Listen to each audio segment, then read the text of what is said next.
requirement of original research is that you have to come up with ideas that no one else already knows. If someone else already said it, then what you're saying isn't relevant because they're like, well, we already know that.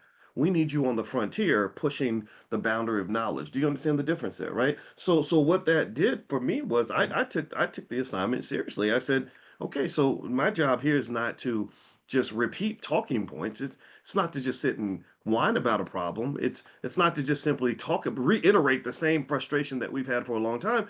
My job as a scholar, and I took it very seriously, was to solve the damn problem and figure out a way of approaching the problem that's different from what we've done before. So does anybody remember Einstein's definition of insanity? What did he define insanity to be?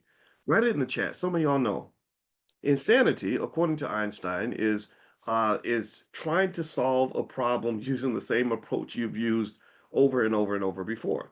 That literally that's the definition of insanity, to approach the same problem with the same tactic every single time and to repeat it over and over again and somehow think you're going to get a different result.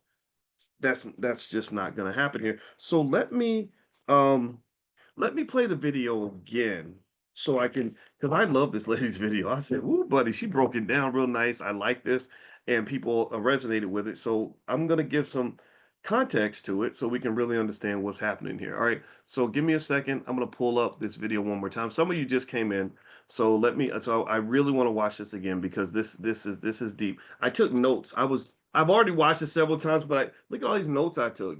Y'all can't see, but I just chicken scratch. But I got notes on this. This is crazy. All right, so let me play this video again, and let's listen to what she has to say. So great. And give me that yes, that thumbs up again. Wait, let me you know how I mess up with the technology. So let me hit this button, make sure I'm sharing my audio. Okay, perfect. Let me know again if you can hear it. Here it goes. Play Monopoly with you, and for 400 rounds of playing Monopoly, I didn't allow you to have any money.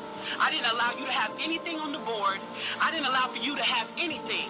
And then we played another 50 rounds of Monopoly, and everything that you gained and you earned while you were playing that round of Monopoly was taken from you. That was Tulsa. That was Rosewood. Those are places where we built black economic wealth, where we were self-sufficient, where we owned our stores, where we owned our property, and they burned them to the ground.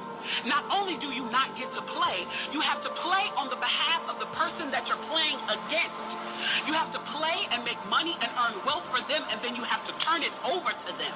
So then for 50 years, you finally get a little bit and you're allowed to play, and every time that they don't like the way that you're playing, or that you're catching up, or that you're doing something to be self-sufficient, they burn your game.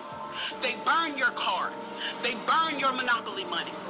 And then, finally, at the release and the onset of that, they allow you to play and they say, okay, now you catch up. Now, at this point, the only way you're going to catch up in the game is if the person shares the wealth, correct? But what if every time you share the wealth, then there's psychological warfare against you to say, oh, you're an equal opportunity hire? How can you win